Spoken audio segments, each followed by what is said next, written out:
Hey everyone, we're coming to you from an undisclosed location, coming to you from my parents' house instead of the usual place. That's why there's actually light, as you can see. It's not really dark. This is my lovely mother. I've known her all my life. She's probably partly responsible for me being here, so you guys got to thank her for me existing so you can watch me. There you go. There you go. So, but yeah, she is a big Disney collector. I'm gonna probably have a few Disney videos. I'm gonna try to sprinkle them in between other videos so people don't think I've switched to an all Disney Channel format.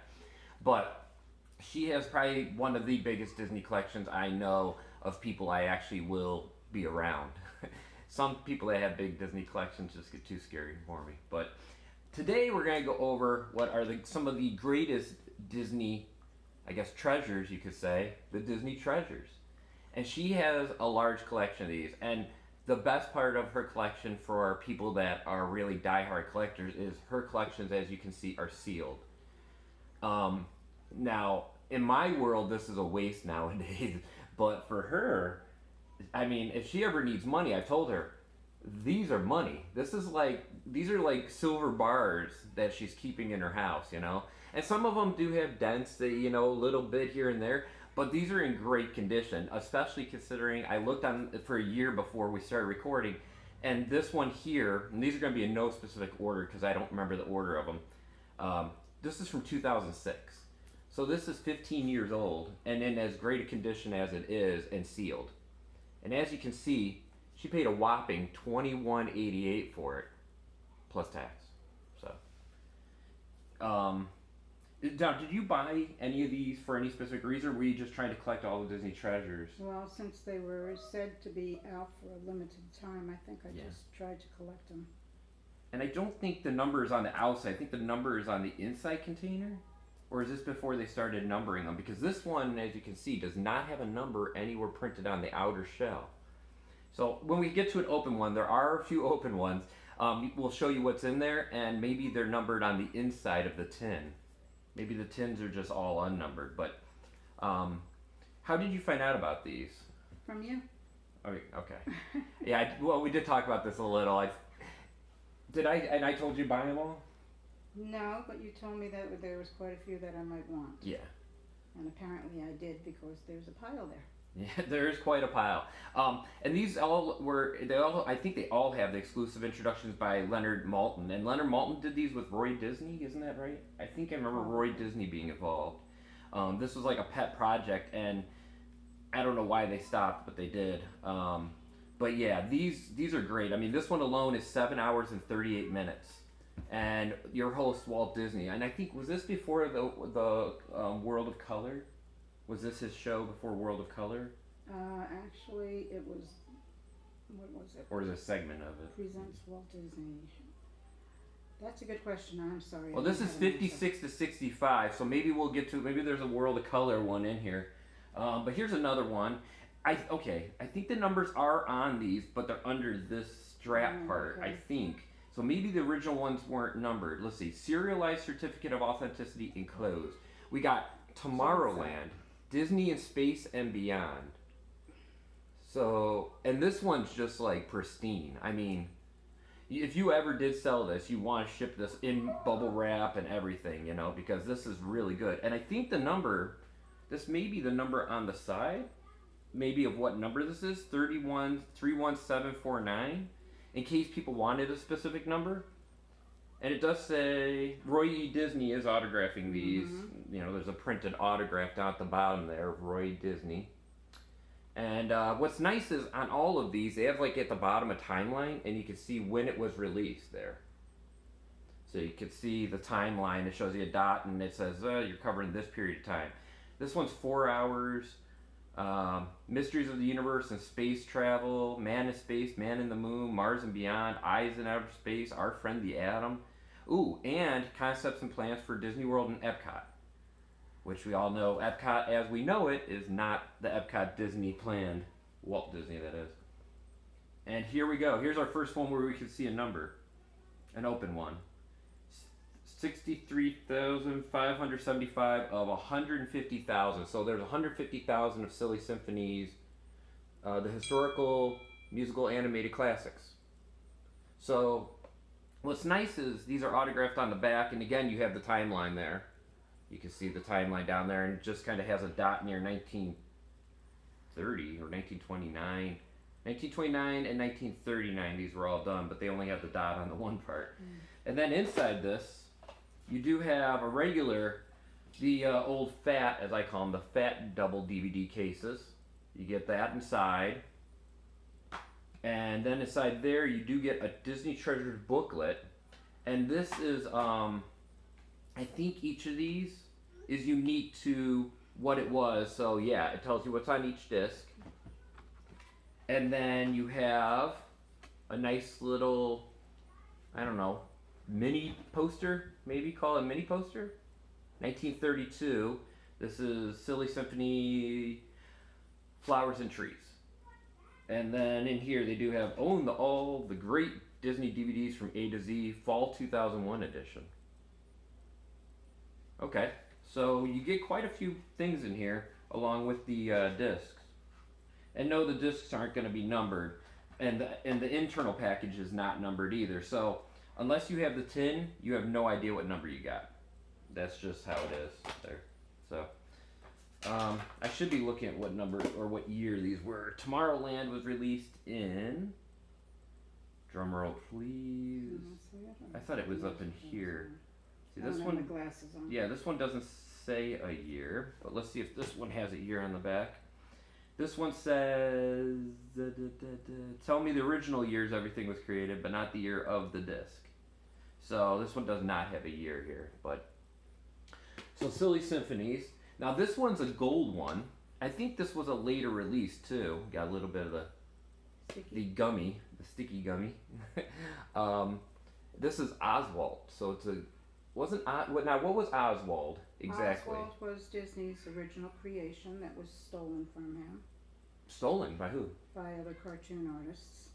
Oh, okay. That one company bought out another company, and they inherited Oswald. And Walt Disney lost claim to it. Oh, so kind of like if when he worked somewhere, that company owned it because he created it while he was working at the company. Probably. So kind of like how I don't know how it is today, but back in the 90s and such, if you worked at Marvel and you created a character in a comic book, that character became property of Marvel.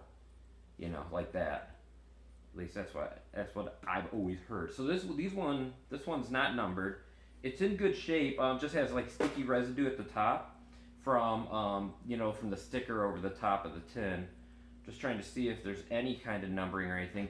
What I do like on this is up here it's gold. The writing is like in a gold and metallic instead of a silver metallic, and they kept the timeline going. So definitely part of the collection, but for some reason they made this one gold for whatever reason. I don't know if that was because Disney didn't come back to own Oswald for quite a few years, so I'm wondering if maybe that has something to do with it. Maybe. Yeah, it's just weird that they would go and work so long to get it back and then not really do much with Oswald. I do know he was in the video games they put out on the Wii. They put out a game where Mickey and Oswald were both in it, and then there was like a sequel to that. Yeah, you can also see him out in Disneyland California Adventure. Oh, really? He shows up there every once in a while. There you go. If you go to Disneyland California Adventure, you can meet Oswald the Rabbit. So yeah, it looks like it's weird though when I look at these tins, I'm feeling along here and I don't feel a number like that one. So not consistent. Huh? But they say they're a limited series. I think the numbers just became on the paper here. Maybe. I think they stopped because to stamp each tin with a unique number, they're going to have to be changing out like the mold or whatever. Whereas, just printing a number, and I don't know if you can see that there, but there's a number right along that edge.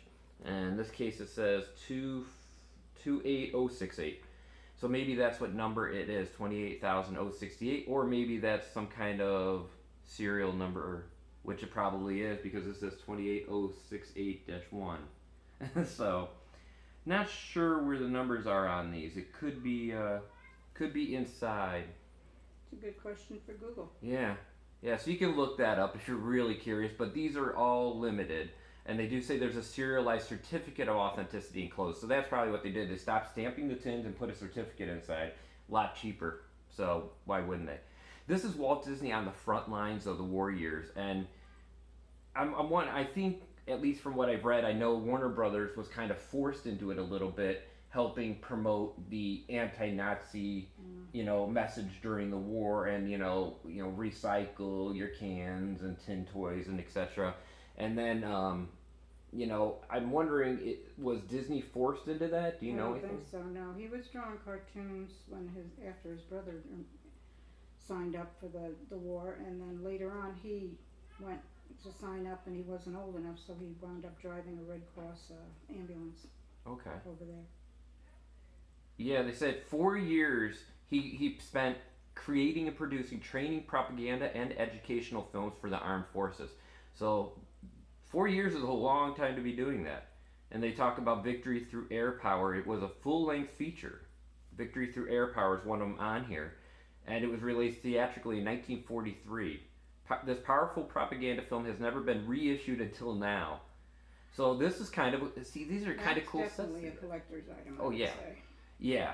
The only reason I would ever open something like this is to do what I do with most of my stuff, which is to rip it. Because it's like, stuff like this, I don't even know if you're going to see this stuff on Disney Plus. My guess is no. I just don't see them putting a lot of this on there because, in my opinion, is Disney kind of tries to maintain a squeaky clean image, and I just don't see them putting anything on there, even if they gave it context. All right, let's see what we got here. Mickey Mouse in Living Color Volume 2. Like I said, these are in no specific order, but we do got Mickey Mouse in Living Color Volume 2. And if there's anything you want to say about any of these, let me know. It does have a cool, look at the collectible art card on that one. Fantasia. That's a really cool card with the brooms coming up the mountain and everything. Let's see what's on this set. So this says the celebration of Mickey's Color Capers continues in the second volume from Society Dog Show in 1939 to his last short, The Simple Things, in 1953. That was the last Disney short with Mickey, was 1953. And then after that, what? Well, considering he started in 1929 or 28, 29, that's a lot of years. Oh, and they said also there's feature film appearances on here, giving you a decidedly colorful history of the most famous mouse in the world. There's ones on here that hadn't been seen since 1939. A commercial film created for the Standard Oil Company. I think Mobil bought them. Mobil Oil. You also get an inside look at Mickey's recent career through the eyes of the most recent animators Mark Henn and Andreas Deja, and voice actors Wayne Allwine, Mickey, and Russie Taylor, Minnie. So this one's 5 hours 45 minutes, and these, if you think about how long the average cartoon is, that's pretty cool sets. So my wife's outside enjoying the pool. And this, oh god, so this one's a cool one in my opinion. 1955, and it's only like what, a week? 3, 4, 5, 6, 7. So 1 week of the Mickey Mouse Club. And remind me if I'm wrong on this, but the Mickey Mouse Club was each day of the week was a different day. Yeah. Adventure, what were the days, do you know? Do you remember? You want me to remember? I'm too old to remember. Let's cheat. Let's cheat and see. 5. Oh, and this is week. The volume features the 5 episodes of week 1 of the black and white series. Yep. So this is the first week ever. And on here they have a thing where you'll meet 6 original Musketeers in a reunion on the soundstage where they first got together in 1955. And it was on 5 p.m. according to this. It was on. It says you don't have to wait until 5. So, an archival footage of the Musketeers' very first appearance at the grand opening celebration of Disneyland. 5 hours and 12 minutes long. You know, Leonard Maltin again. You know, I know I haven't been showing them all, but there's a timeline. They just give it a little dot of 1955 there because it was 1 week there. So, really cool sets. I mean, these are. I used to watch that Mickey Mouse Club with your sister when she was little. Well, those were shown for a long time, and then the Disney Channel showed them for a long time. And then they went to a new Mickey Mouse Club. And then I was on that once. Twice, but one episode you see me a couple times, the other one you don't see me at all. But me and my brother got in a good spot, and we're sitting right next to this one of the girls announcing the next sketch or the band or whatever. And I mean, we're sitting as close as we're sitting right now, and it's just one of those awesome kind of moments. I don't know if I found that videotape. I don't know if that was in the DVDs you gave me, but It should be. yeah, I found the other episode because I know I was scouring through it and going, where am I? Where am I? And that was filmed at That was MGM filmed Studios. in those MGM days. when they That was filmed. called Yeah, when they Hollywood Studios. exactly when they filmed stuff there, and they filmed Home Improvement there at one point. Yeah. They filmed a lot of shows there, and then they got rid of all the studio, All the backlash. all the backlash stuff, and all the stuff that was the actual studios where they could record.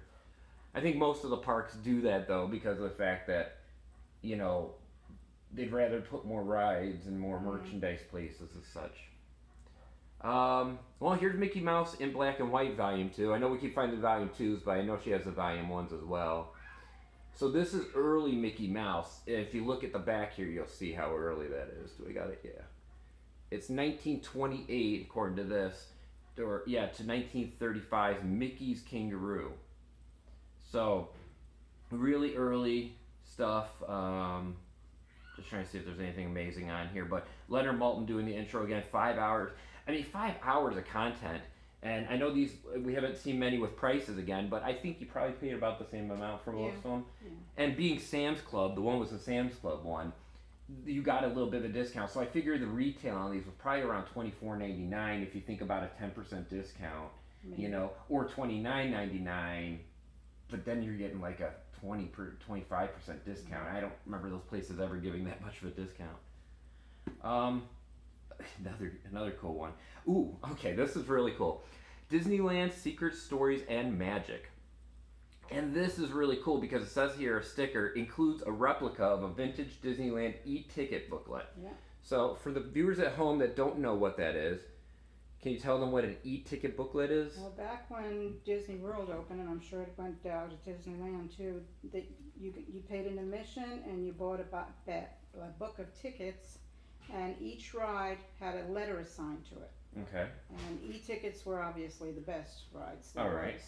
Yep. So. A, B, C, D, E. So you got like one of each. Yeah. And that's all you got to use. You got to. So you only got to go on 5 rides. But you'd have to buy another book of tickets. Another book. So did you pay admission as well? Yes, so it's a very small amount, like $1 So or $2. So you paid admission, and that was low, and then you had to buy a book. So you could come in, not buy any book of tickets, and just wander the park. Well, that I don't know. Or did the admission include your first book of tickets? It may have. Okay. I cannot remember. I'm making her go way back Yes. here. I'm asking questions about like 1955 and such. I know you didn't go with 55. I was a little kid at 55. July 17th, 1955, Walt Disney opened the gates to Disneyland. And they talk about, this one does have a date, 2007. So I'm thinking the earlier releases of these tins don't have the dates, but the later ones do. You know, but it doesn't say this one's limited, but it does say it has a replica of it. Secret Stories Magic. Really cool though. They have a thing of a recently restored People and Places Disneyland USA presented in Cinescope with a new 5.1 audio mix. So much work was done on these, probably more work than most DVD sets get. And I'm not just talking Disney, I'm talking most companies. Roy Disney, I think, loved his brother. Did they get along very well? And Leonard Maltin, I at least from when I was reading about these sets when they were coming out, was really interested in the history of Disney and preserving it. And so they put their heart and soul into these. And I think that was part of the problem, is that heart and soul doesn't necessarily equal profits. And maybe that's what Eisner saw, wasn't it? This would have been during the Eisner days, and Eisner was kind of a tightwad. You know, sometimes you have to give people things they want and not always necessarily worry about profits, you know. But that's me, so don't quote me. But that's my opinion on it. That one's your father's favorite. That's his dad's favorite? Okay, so this is number 16,442 of 150,000. Now this one you can see, since it's open, it did get a little bit of rust here and stuff. But you know what? It doesn't affect the inside and the content on the disc. And you don't even see it from the front. But this is a numbered one, so this is probably an earlier set. And I think the earlier sets you probably were opening, and then you just kind of noticed you weren't watching them, so why open them until you watch them, right? And this you can see from the back dot there on the back. is from right before 55, maybe like 53, 52, somewhere in there is where the series was, and this is the whole series of Davy Crockett. Davy Crockett, king of the wild frontier. And now, here's my question. See, now on the motion picture screen, there was that's what the poster is here. I'll show you guys. Up there, you got the now on the motion picture screen. And my question is this only? Oh, it's every TV episode, every episode, and then it's got like galleries of artwork, advertisements, and theatrical posters. I mean, these are amazing sets. And I know this is gonna be a longer episode, but I figure I'm just gonna make this one long episode because Disney Treasures are just, I mean, that awesome. I mean, we're through half the pile. Actually, let's do this. We'll cut off here, and we'll make a part 2 to this and continue on. Does that sound good? Okay. Okay. So remember, if you like this content, like, subscribe, leave comments about any of these. Do you have any of these Disney Treasures? How much would you pay us for these so my mom can hear? They're not for sale. If my mom can hear how much money she could be They're not making. for sale. But anyway, I'm Jeremy. This is my mom, Mary, and thank you for watching. See you next time. Later. Bye.